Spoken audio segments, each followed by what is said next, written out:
여러분 안녕하십니까. 한림건축 부동산TV 황태성입니다.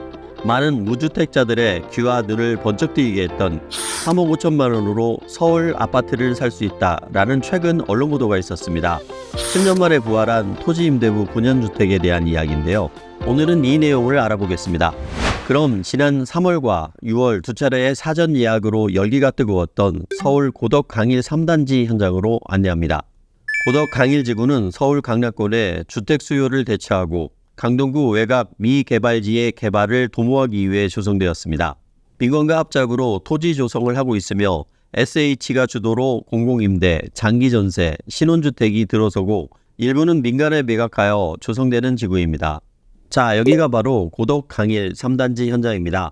3단지는 지하 2층, 지상 29층으로 17개 동이 구성되어 있으며 총 1305가구로 조성됩니다.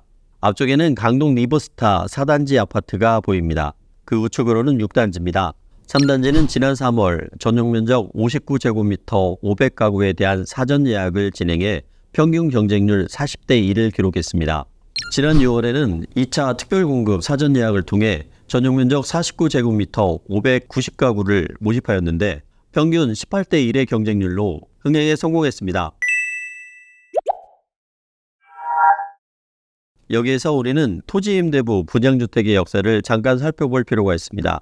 지난 2007년 경기도 군포시 부곡지구에 공급된 토지임대부 분양주택은 임대료가 당초 예상보다 높게 책정돼 40만원 월세집이라는 비판을 들으며 흥행에 실패했습니다. 이명박 정부 시절로 보자면 서민 주거환경 개선과 주거비 부담을 경감시키고 주거를 안정시키기 위해 특별조치법을 제정하여 2009년에 도입한 주택 정책이기도 합니다. 2011년에 서초구 우면지구와 강남구 세곡지구에 그린벨트를 해제하며 보금자리 주택 공급을 진행하였으나 흥행에는 실패였습니다. 그러나 이로 인해 주택시장 안정화에 기여했습니다. 자, 그럼 좀 더 현실적인 내용으로 고덕 강일 3단지 분양가를 살펴보겠습니다. 고덕 강일 3단지 본 청약은 2026년 8월에 진행되며 2027년 3월 입주가 목표입니다. 현재 고덕 강일 3단지 전용 면적 59제곱미터에 대한 분양가는 본 청약 시점 추정 가격으로 약 3억 5,500만 원, 추정 토지 임대료는 월 40만 원입니다.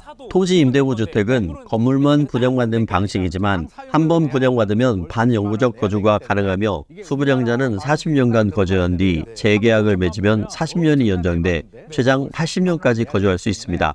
토지 임대료는 SH공사에서 2년에 한 번 인상할 수 있으며 주변 시세가 많이 오른 경우 최대 5% 인상될 수 있습니다. 그럼 수분양자가 가장 궁금해하는 시세 차익은 어떻게 되는지 따져보도록 하겠습니다. 현재 토지임대부 분양주택은 수분양자가 실거주 의무기간인 5년 후에 토지주택공사에만 팔 수가 있습니다. 그럼 LH는 입주금과 그 입주금을 은행에 1년 만기 정기 예금으로 맡겼을 때의 평균 이자율을 적용한 이자를 합한 금액으로 매입한다는 규정이 있습니다. 그럼 3억 5,500만 원으로 추정되는 전용면적 59제곱미터의 분양물을 5년이 지난 후 LH에 판다면 정기예금 금리를 3%로 가정하여 연 1,065만 원의 이자가 발생됩니다. 그럼 5년이 지났으니 이자를 합한 금액은 총 5,325만 원. 그러므로 LH는 입주금 3억 5,500만 원에 5,325만 원을 더한 4억 825만 원의 집을 매입하게 됩니다. 그럼 여기서 의문이 듭니다.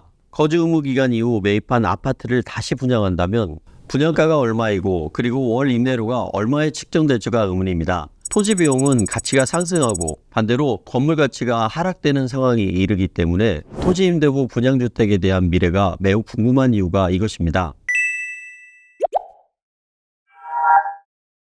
자, 그럼 과거 정부에서 시행되었다 중단된 토지임대부 분양주택이 11년 만에 부활하며 흥행에 성공한 이유를 분석해 보겠습니다.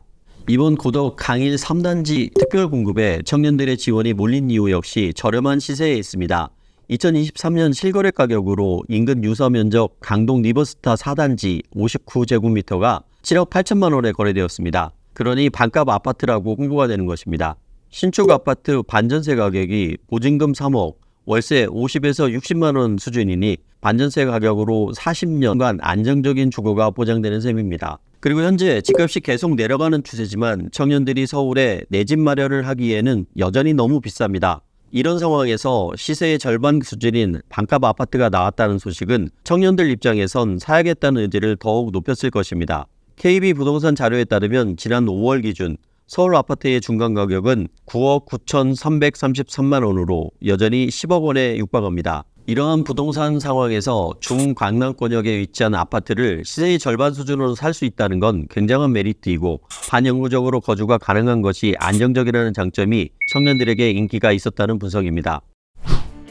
자, 결론을 구독자 여러분과 함께 신중하게 생각해보고자 합니다. 주택, 즉 주거에 대한 사회인식과 더불어 청년 무주택자들의 내 집에 대한 사고입니다. 과거 대한민국 부동산, 특히 아파트가 잘못된 정책에 의해 자산 증식 1호가 되었습니다.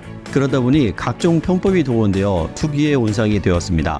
지난 문재인 정부에서는 집값 폭등에 연끌이라는 신조어까지 등장하며 내 집 마련을 위한 청년들의 의식구조까지 흔들고 소득 대비 내 집 마련이 불가능하게 되었습니다.